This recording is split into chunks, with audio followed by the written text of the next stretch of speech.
Allah memperingatkan kepada kita bahwa hati-hati, suatu saat kalian itu akan meninggal dunia.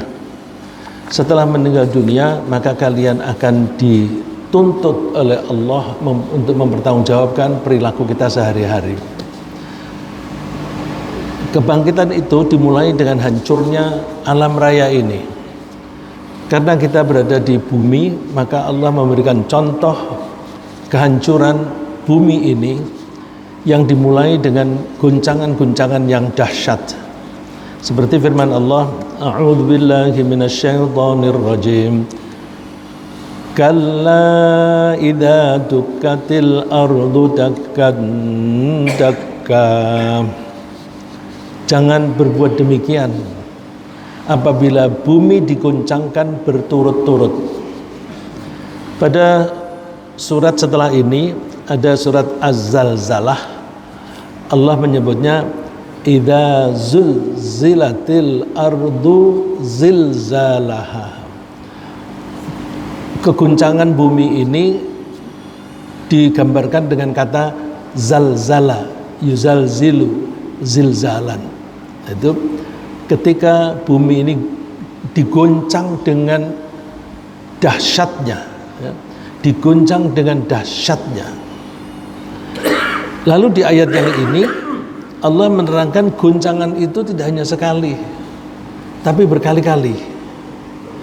Dan sebagaimana kita saksikan sehari-hari, Allah selalu memberi contoh skala kecil agar kita bisa memahami kejadian di hari kehancuran yang skalanya besar, yang luar biasa. Karena besok ketika Allah menghancurkan bumi dan alam ini, Allah mengguncang bumi dengan dahsyat, dan keguncangan itu seluruh globe, seluruh putaran bumi. Allah memberi contoh gempa bumi lokal, gempa bumi lokal yang kita seringkali menyebut gempa bumi vulkanik atau tektonik. Itu keguncangan itu lokal. Kalau ada kejadian gempa di Yogyakarta, kemungkinan besar kita tidak merasakannya di Jakarta. Tapi ketika Allah mengguncangkan bumi secara global, idza zulzilatil ardu zilzalaha, itu seluruh putaran bumi itu akan goncang, dan goncangnya itu dahsyat. Kemudian goncang itu terjadi berkali-kali. Nah, gempa bumi itu biasanya juga diikuti gempa bumi berikutnya. Biasanya gempa bumi yang skalanya besar, kemudian diikuti lagi dengan gempa bumi yang makin sana makin kecil gempanya. Tapi beda dengan kejadian di kehancuran yang disebut as-sa'ah. Gempa ini makin diulang-ulang makin besar, dan Allah wanti-wanti bahwa keguncangan itu terjadi berturut-turut. Kalla idza dukkatil ardu dakkan dakka. Ketika Allah mengguncang bumi ini dengan berturut-turut, dakkan dakka, satu guncangan diikuti guncangan lagi, diikuti guncangan lagi, lalu diterjemahkan oleh penerjemah ini diartikan sebagai berturut-turut. Kenapa bisa terjadi keguncangan? Kita bisa memperkirakan saja bahwa keguncangan itu terjadi karena planet-planet itu suatu saat akan kembali mendekat. Sekarang ini planet satu dengan yang lain, galaksi satu dengan galaksi yang lain, itu makin jauh, makin jauh, makin jauh. Suatu saat menjauh ini akan terhenti, kemudian akan kembali ke pusatnya, ke episentrumnya. Nah, ketika dalam proses kembali ini, maka terjadi ketidakseimbangan di dalam gravitasi. Ketidakseimbangan gravitasi itu menyebabkan bumi goncang. Bumi yang biasanya berputar ke satu arah, kembali ke arah sebaliknya. sehingga itu bisa digambarkan bahwa sekarang ini matahari menurut mata kita terbit dari timur, nanti suatu saat akan beralih terbitnya dari barat. Itu dari persepsi kita karena kita berada di bumi, yang bumi ini berputar sedemikian rupa sehingga kita melihat matahari itu terbit dari timur. Lalu Allah menyingkat cerita. Seringkali Allah menyingkat cerita kejadian ini, lalu suatu saat akan diikuti dengan kejadian yang lain. Kalau bumi ini dihancurkan, bumi dan langit seisinya semuanya akan hancur dan bahkan hilang. Kita mungkin sulit menggambarkan bagaimana suatu benda yang ada menjadi tidak ada. Kenapa bisa begitu? Ya karena alam raya ini asalnya jadi satu, kemudian terbelah, belahan itu berlangsung terus sehingga terjadilah materi-materi yang makin hari makin banyak. Jadi makhluk yang diciptakan oleh Allah itu makin hari makin bertambah. Wa yazidu fi khalqih. Allah itu menambah dalam penciptaannya. Ya, kalau mau melihat pertambahan jumlah makhluk, itu bisa bertambahnya makhluk yang serupa dari reproduksi, seperti manusia dan binatang mempunyai anak dan cucu, itu berarti makhluk itu atau penciptaan itu bertambah. Juga begitu virus, ya, virus itu bisa bertambah, varian satu virus nanti suatu saat akan berubah menjadi varian yang lain.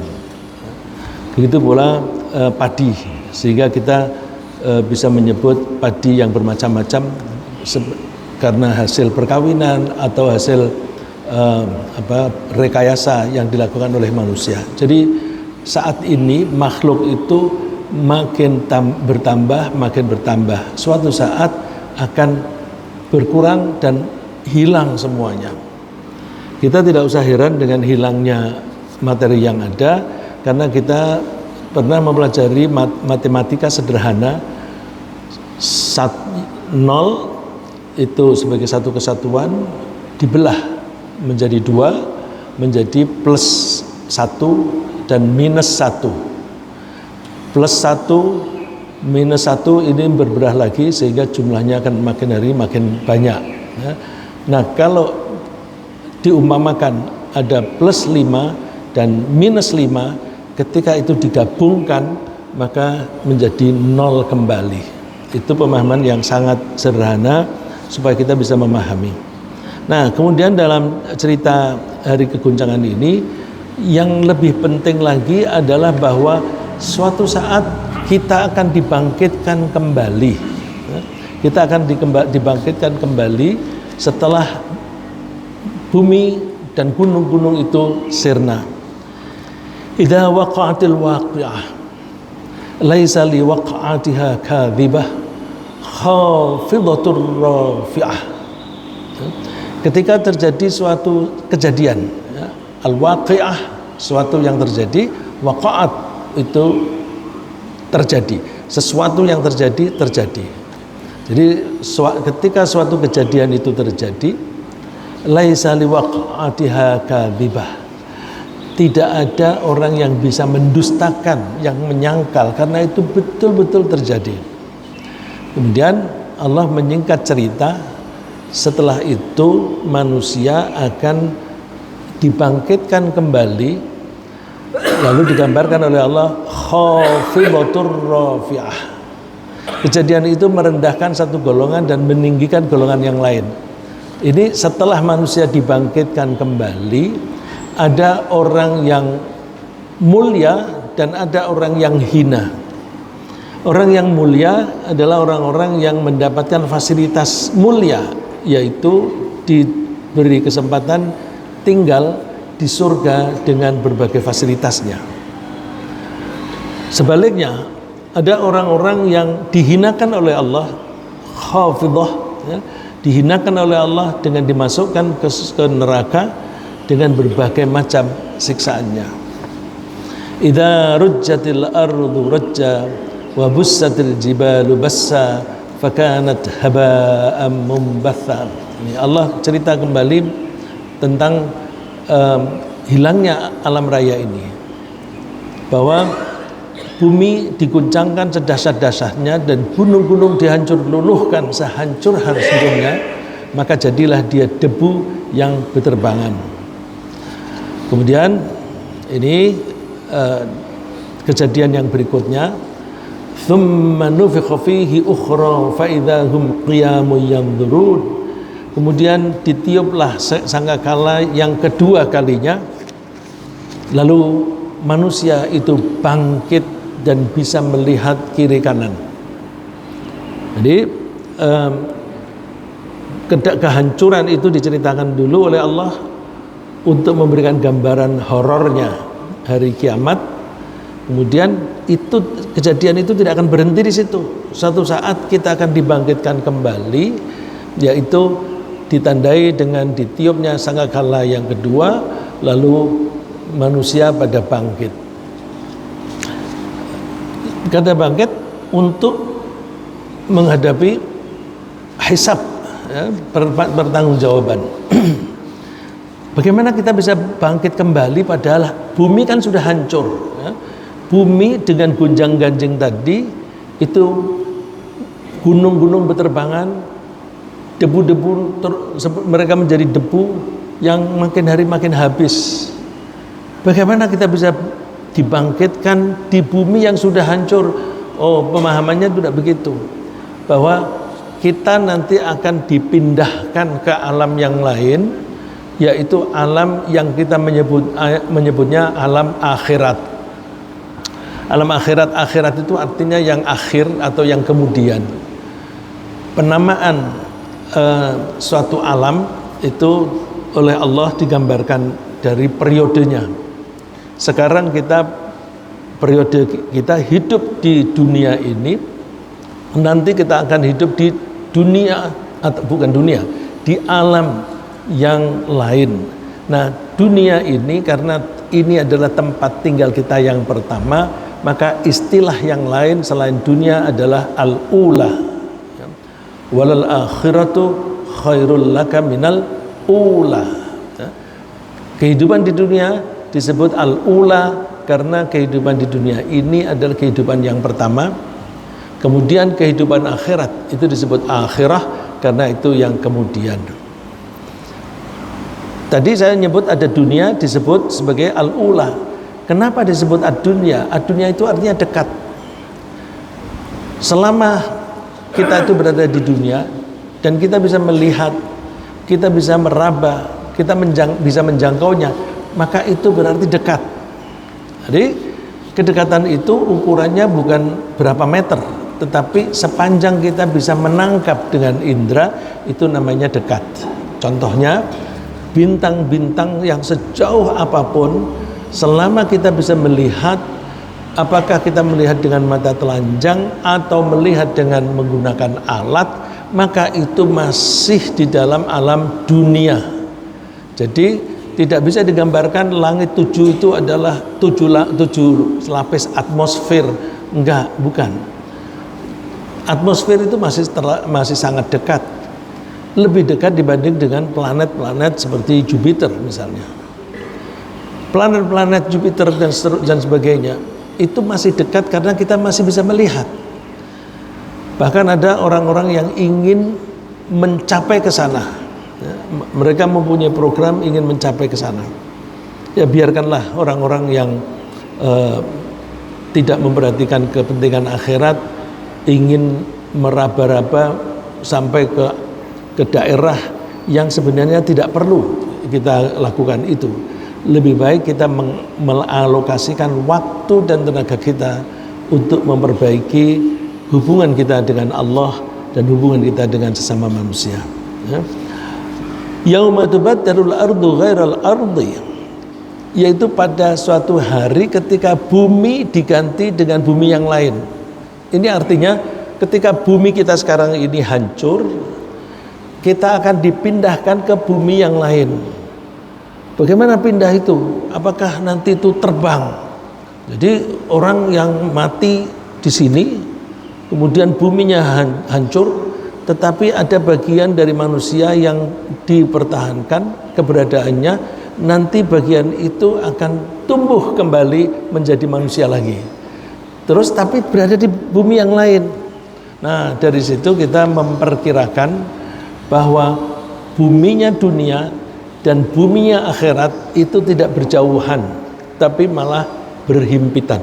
Ya, jadi bumi dunia dan bumi akhirat itu kita menyebutnya berhimpitan. Kalau bahasa Inggris kita menyebutnya coexistent. Exist itu ada, co bersama. Jadi coexistent. Bumi dunia dan bumi akhirat itu tidak jauh karena berada di tempat yang sama. Kok tidak tabrakan? Tidak tabrakan karena bumi dunia ini dan bumi akhirat itu mempunyai dimensi yang berbeda. Dimensi apa? Dimensi ruang dan waktunya beda. Kalau ada dua benda, yang satu misalnya ini dimensi ruang dan waktunya beda dengan yang ini, maka dia bisa saling mengisi di satu tempat. Benda atau kertas yang saya pegang dengan tangan kanan dan tangan kiri ini tidak bisa mengusir yang lain atau tidak bisa mengambil tempat yang lain. Kalau ini misalnya terus diambil, bukan diambil, ini yang ini bergeser, tempat yang semula ada ditempati oleh ini. Karena kalau itu dipaksakan, maka yang terjadi tabrakan.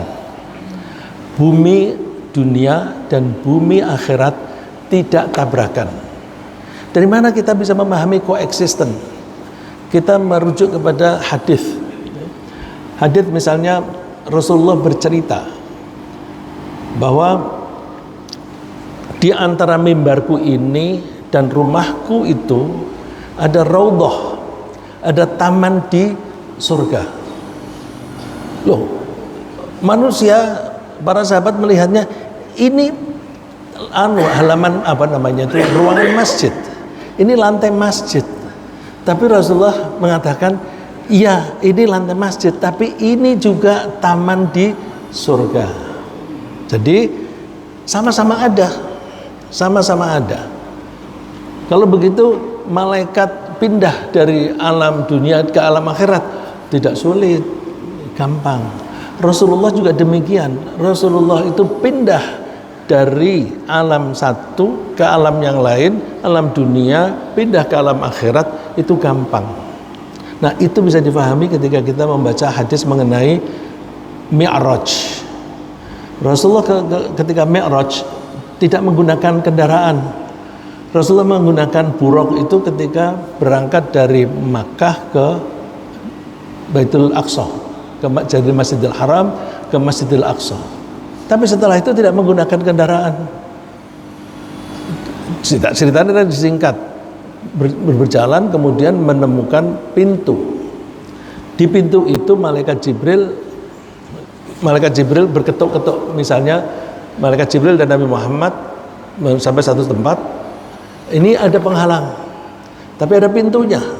Kemudian malaikat Jibril mengetuk pintu itu, lalu malaikat yang jaga di sisi sini bertanya, siapa kamu? Aku Jibril. Bersama siapa? Bersama Muhammad. Malaikat itu tanya, siapa kamu? Bersama siapa? Berarti malaikat yang di sini tidak melihat malaikat Jibril dan Nabi Muhammad yang ada di sini.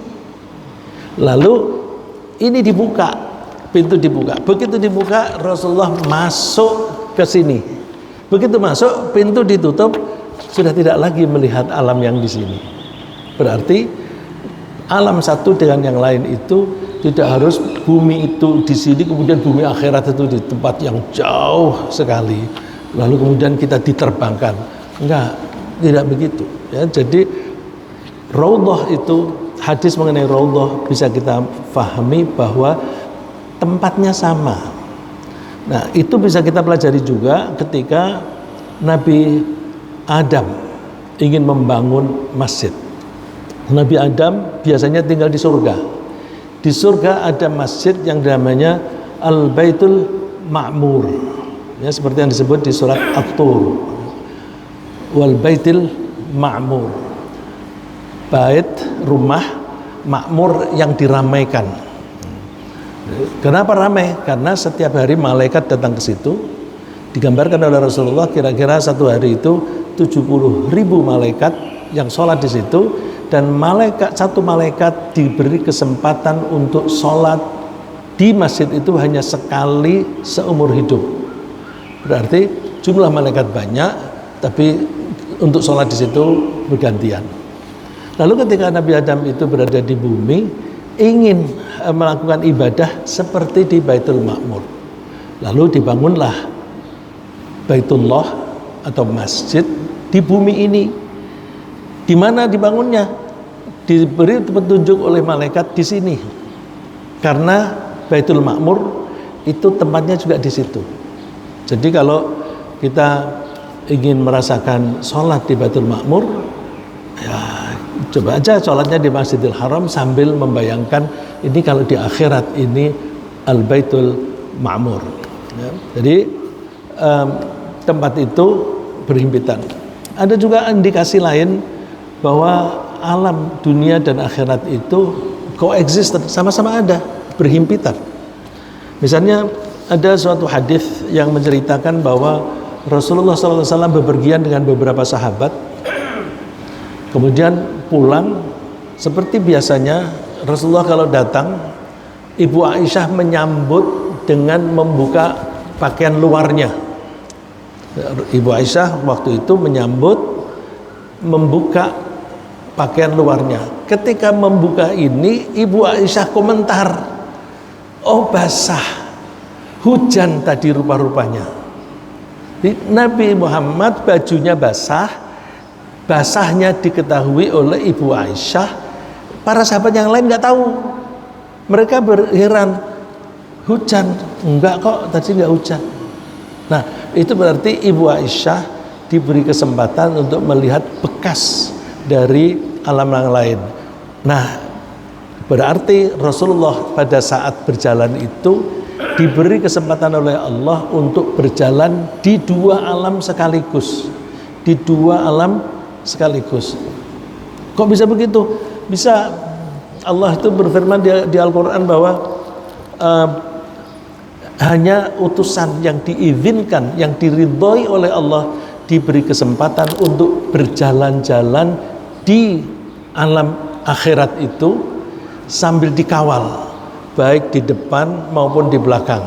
Jadi ketika Rasulullah Mi'raj itu sebenarnya tidak hanya dengan malaikat Jibril yang mendampingi malaikat Jibril, tetapi di depan dan di belakang itu ada pengawal para malaikat.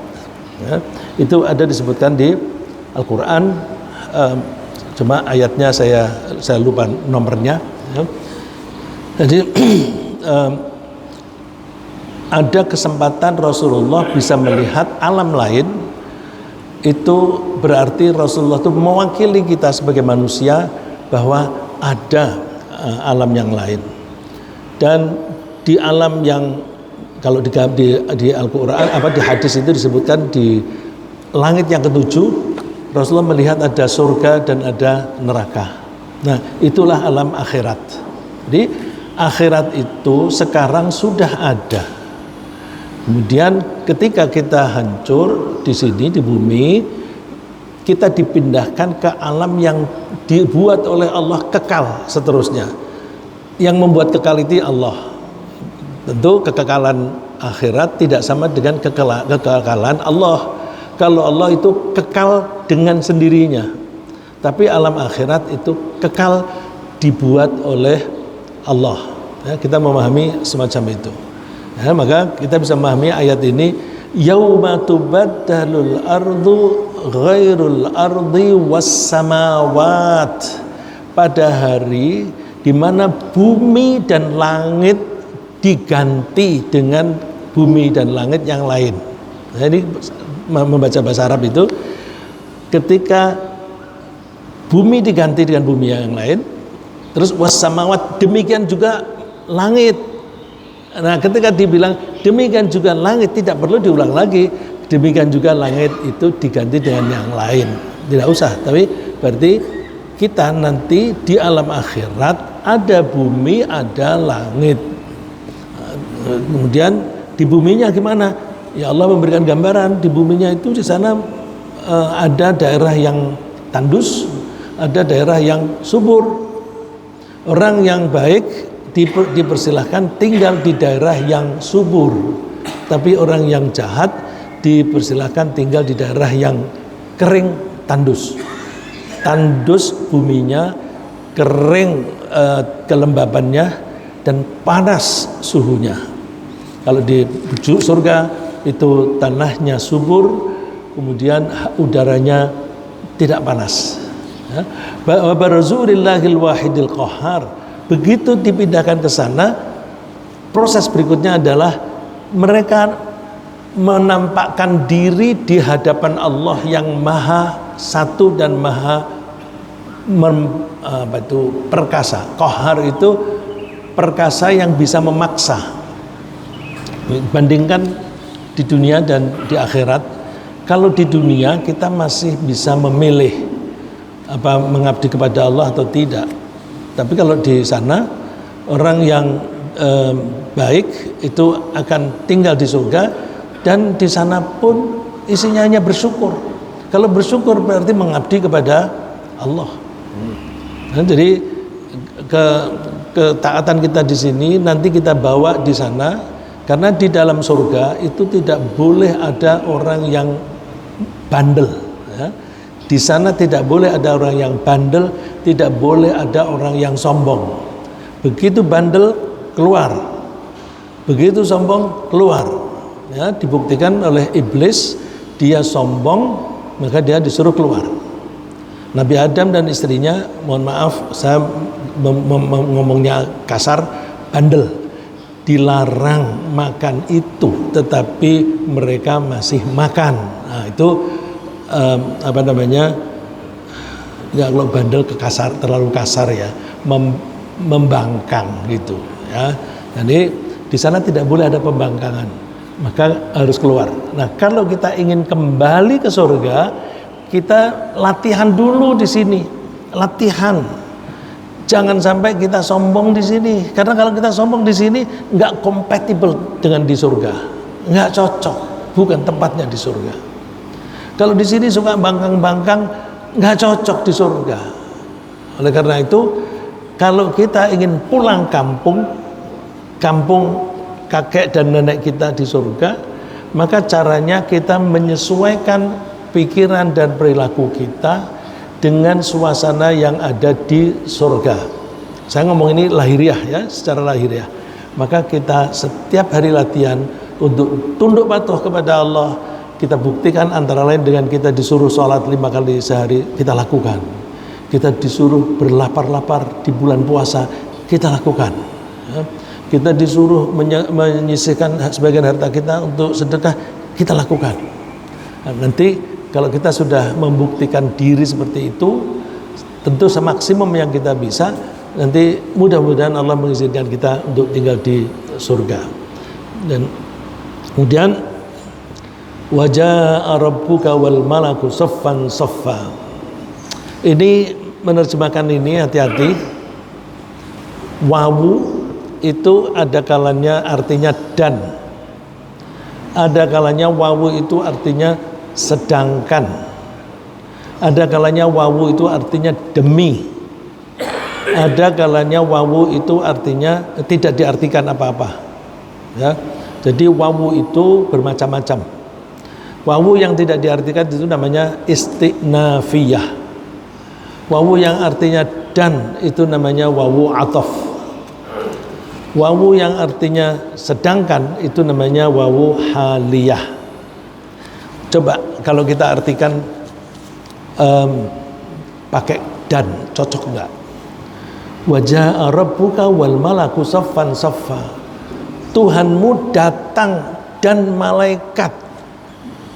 Jadi yang datang itu Tuhan dan malaikat. Berarti sama-sama datang saffan saffa, berbaris-baris. Kalau begitu di barisan itu ada Allah. Kalau begitu ada Allah, ya. Kalau kita mengartikan ini dan.